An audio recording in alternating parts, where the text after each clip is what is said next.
So this is day 9 of Meditations for Mortals. Finish things on the magic of completion. There is a mysterious energy in finishing things. Contemplating this in advance, you would assume that seeing a project through all the way to the end might leave you feeling depleted, especially if it's one that's been hanging around for a while. Yet the truth is that completion replenishes energy rather than using it up. So, getting into the habit of finishing what you start creates fuel for further meaningful productivity. Perfectionists love to begin new endeavors because the moment of starting belongs to the world of the limitless.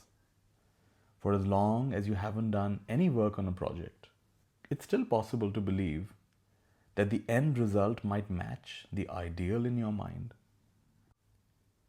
You can luxuriate in the feeling of pure potential. It's like opening the curtains one weekend morning in childhood to find the streets and gardens blanketed in virgin snow. By contrast, finishing things means slogging your way through the messy, imperfect reality of what the project actually became. The childhood analogy this evokes for me is grinding to the end of a history homework essay. Social psychologists have discovered that we tend to conceive of objects and events from different mental altitudes.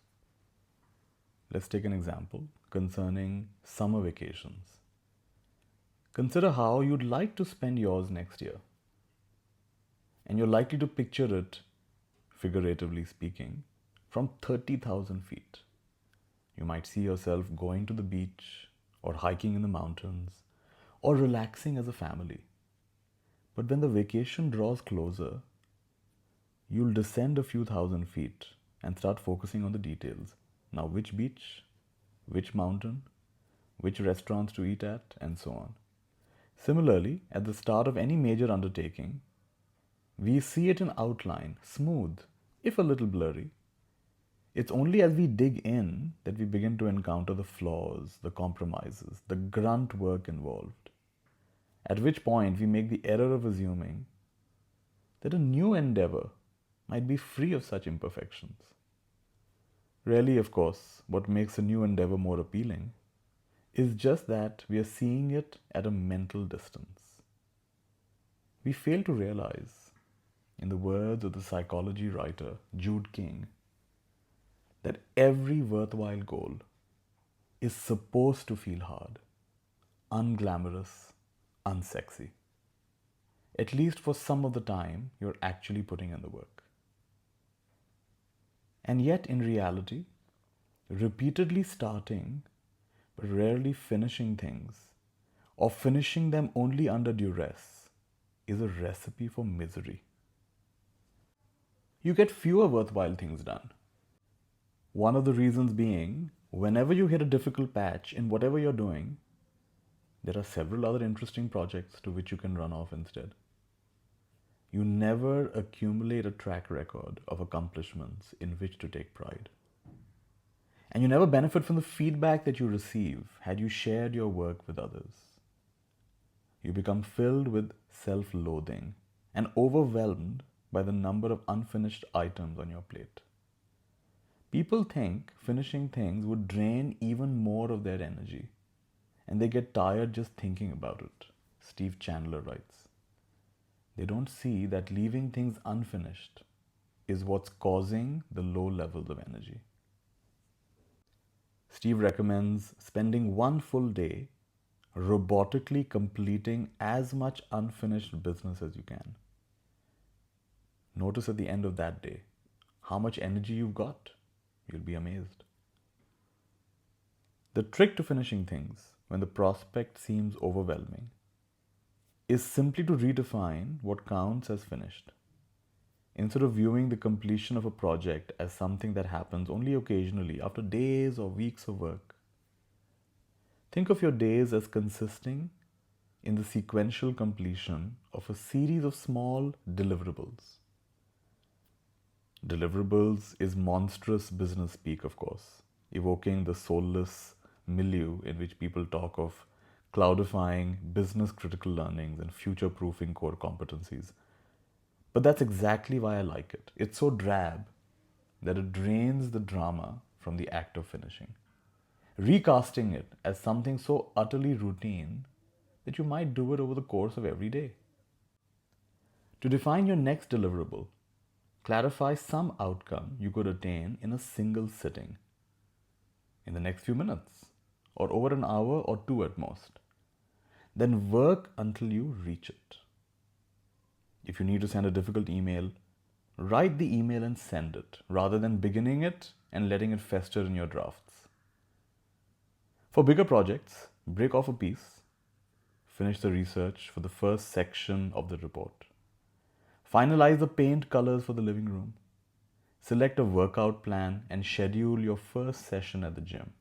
Do it and be done with it. Put it on your done list if you like. Then move on. As you get into the swing of this, completion stops being a matter of occasional, stress-filled crescendos of effort. And your days instead involve a low-key process of moving small, clearly defined packages of work across your desk and out the door. Each ending provides an energy boost for the next. It works so well, I suspect, because it means acting in harmony with reality.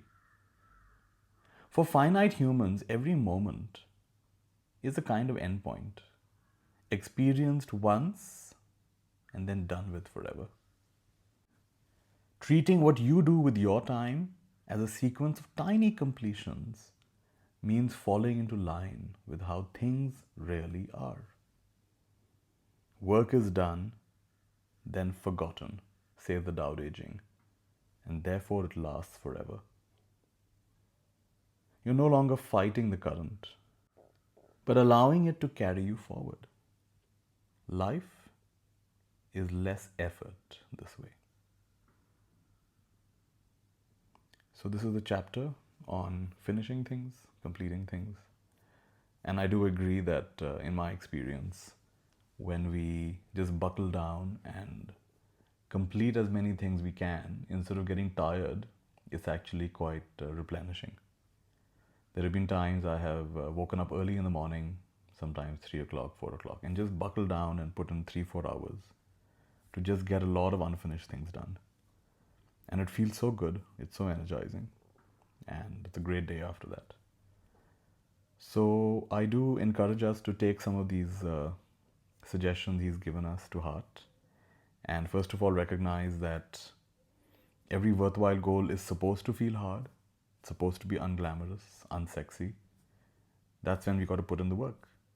And yet it's not a bad thing, because when you get into it and you complete it, and if it's a very big thing, you can redefine what completing it means. Then in that way, we can feel we're making positive progress, momentum. There's the wonderful definition of happiness, which I really like. Happiness is the progressive realization of a worthy ideal. So with each, what he calls deliverable or completing something, there's a sense of, oh, I've taken a step forward, I've taken a step forward. And you start noticing a natural, simple, beautiful happiness. Lovely. And by the way, toward the end, he mentioned this great book, The Tao Te Ching, which I recommend. And Stephen Mitchell has a lovely translation. There are many translations. I like Stephen Mitchell's translation. So you might want to check out the Tao Te Ching. There are 81 verses, each of which has a very beautiful life lesson in it. All right.